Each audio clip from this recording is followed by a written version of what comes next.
Ravi de vous retrouver pour ce nouveau numéro du Dessous des cartes. Ces images ont 20 ans, mais aux États-Unis comme ailleurs, elles produisent toujours le même sentiment de sidération. 11 septembre 2001, ce jour-là, près de 3000 personnes ont trouvé la mort après le détournement de 4 avions de ligne par les terroristes d'Al-Qaïda menés par leur leader, Oussama Ben Laden.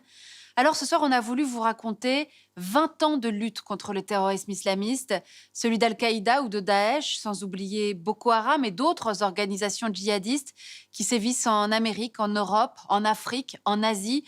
Car cette histoire, vous allez voir, elle nous enseigne en effet que ce terrorisme ne saurait se réduire à une guerre contre l'Occident, mais qu'on parle ici d'organisations qui exploitent les faiblesses des États partout dans le monde.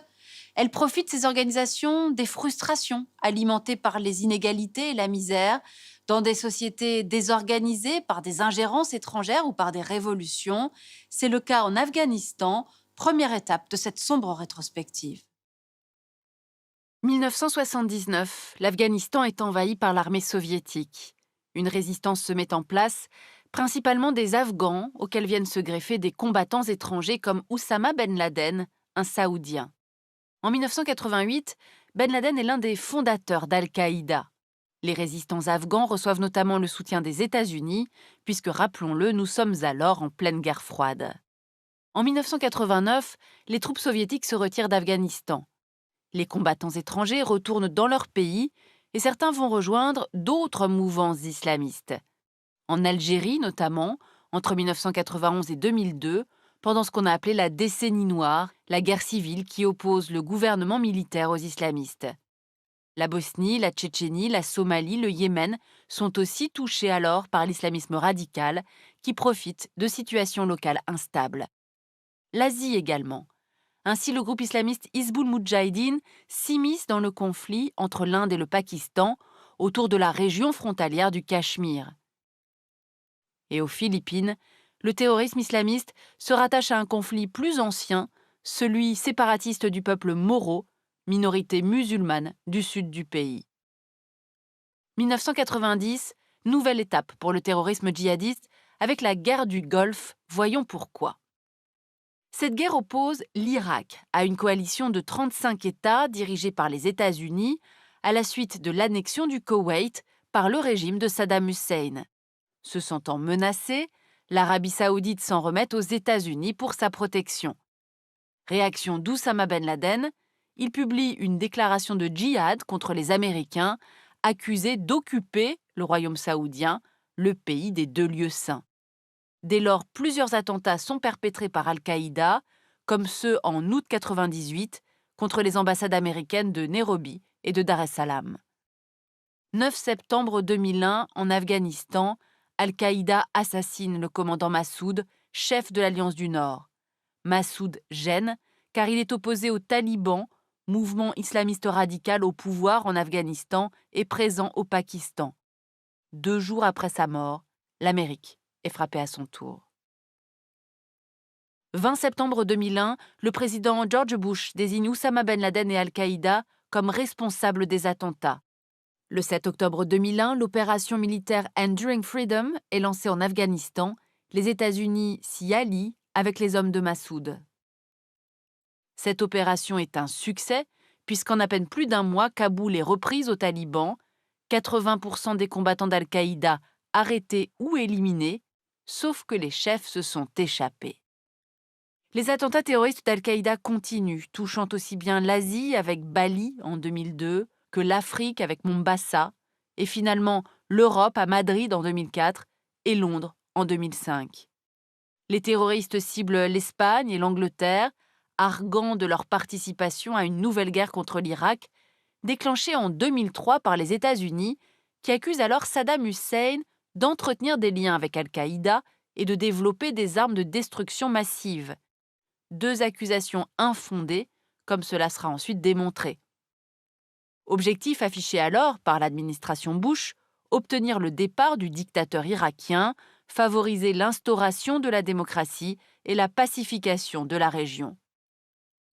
Une guerre qui aura un effet contre-productif dans la lutte contre le terrorisme, voyons pourquoi. Après avoir renversé Saddam Hussein, les Américains ont décidé de dissoudre entièrement son armée, la garde républicaine et les services de sécurité. Un vide sécuritaire qui, comme souvent, va profiter aux djihadistes. Ainsi, en octobre 2004, Al-Qaïda crée sa première filiale en Irak et inaugure sa stratégie de décentralisation avec l'ouverture d'autres branches comme AQMI au Maghreb ou AQPA dans la péninsule arabique. Mais surtout, Al-Qaïda Irak et son émir Abu Musab al-Zarqawi vont plonger le pays dans la guerre civile. En 2006, après la mort de Zarqawi, est créé l'État islamique d'Irak qui fédère plusieurs groupes d'insurgés. Nous y reviendrons. À partir de 2006, pour faire face à ces menaces, les États-Unis vont mettre en place avec succès une nouvelle stratégie en Irak, qui consiste à protéger les populations, les séparer des djihadistes, en s'appuyant sur le surge, c'est-à-dire l'envoi de 30 000 militaires supplémentaires. En 2011, en Afghanistan et au Pakistan, Barack Obama fait le choix du contre-terrorisme plus, une stratégie qui s'appuie sur le renseignement, les drones et les forces spéciales. Le Pakistan servant de base arrière aux djihadistes. Les frappes de drones y passent de 39 en 2008 à 75 en 2011, non sans de multiples dommages collatéraux. Et dans la nuit du 1er au 2 mai 2011, un commando américain élimine Oussama Ben Laden au Pakistan. Avec la mort d'Oussama Ben Laden, mais aussi le retrait des troupes américaines d'Irak, il semble que la page du 11 septembre se referme, 10 ans après les attentats. Mais en réalité, c'est une nouvelle période d'expansion qui commence pour les mouvances terroristes islamistes, désormais implantées à travers le monde entier, et c'est ce qu'on va voir maintenant. Retournons d'abord au Moyen-Orient. En 2011, les pays les plus touchés par le djihadisme sont ceux où les révolutions dites des printemps arabes évoluent vers la guerre civile. Ainsi, en Syrie, au printemps 2011, le président Bachar el-Assad, contesté, fait libérer des centaines de prisonniers politiques, dont des islamistes, dans le but de fragmenter la rébellion. En 2013, le chef terroriste Abu Bakr al-Baghdadi de l'État islamique d'Irak implante son groupe en Syrie, rompt avec Al-Qaïda et prend le nom d'État islamique en Irak et au Levant. C'est la naissance de Daesh. C'est un tournant, car la mouvance djihadiste va alors se fracturer. De nombreux groupes vont rester fidèles à Al-Qaïda, qui continue de mettre l'accent sur le djihad mondial. D'autres vont se rallier à Daesh, qui annonce la restauration du califat, appelant les musulmans du monde entier à y prêter allégeance, et qui atteindra en 2015 son expansion maximale entre la Syrie et l'Irak.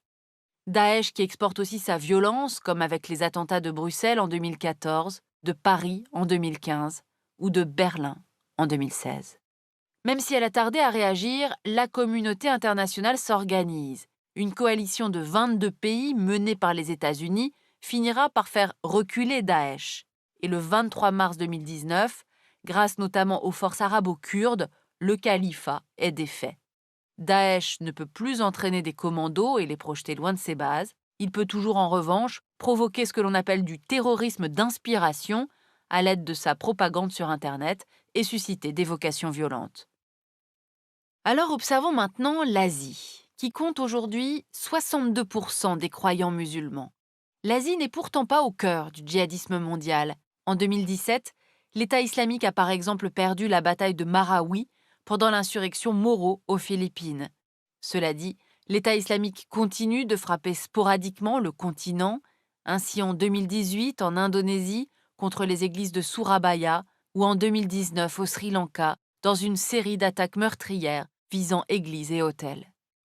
C'est en fait l'Afrique qui semble désormais un terreau fertile pour les groupes djihadistes qui gagnent du terrain, profitant comme toujours d'États faibles et corrompus.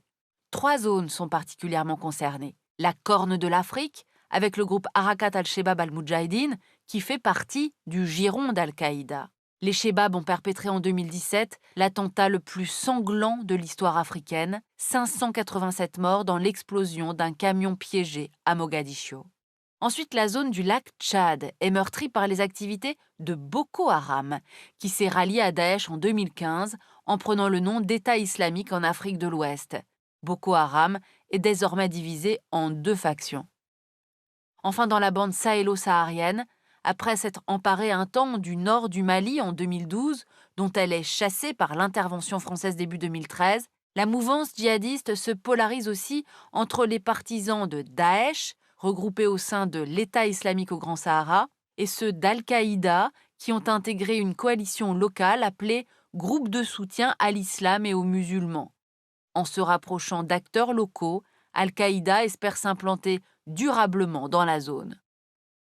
Toute cette région est aujourd'hui déstabilisée malgré la présence de nombreux acteurs pour lutter contre les djihadistes, le G5 Sahel, l'armée française avec l'opération Barkhane, dont on apprenait à l'été 2021 qu'elle serait diminuée au profit du recours aux drones, ou encore à la Task Force Takuba, qui regroupe des forces spéciales de pays européens, sans que nul ne sache à ce jour si cette restructuration contiendra ou aggravera l'insécurité régionale. Voilà pour cette sombre rétrospective 20 ans après les attentats du 11 septembre 2001 qui reste, rappelons-le, l'attentat le plus meurtrier dans l'histoire du terrorisme. 3000 morts, 16 000 blessés. Cette rétrospective qui nous invite aussi à ne pas avoir une vision trop occidentalo-centrée d'un fléau qui, on l'a vu, touche tous les continents et a fait ces 40 dernières années davantage de victimes dans des pays qui sont presque tous à majorité musulmane: Afghanistan, Irak, Somalie, Nigeria, Pakistan, Algérie, Syrie, Yémen, Philippines, Égypte, Inde et Libye. Et dans ces pays, plus de 91% des victimes des attentats étaient musulmanes. Nous avons préparé cette émission avec les chercheurs de l'IFRI Marc Ecker et Elie Tenenbaum qui publient cet ouvrage aux éditions Robert Laffont. Ainsi s'achève ce nouveau numéro du Dessous des cartes. Rendez-vous bien sûr la semaine prochaine, même endroit, même heure. Et d'ici là, n'oubliez pas notre site internet arte.tv. À bientôt.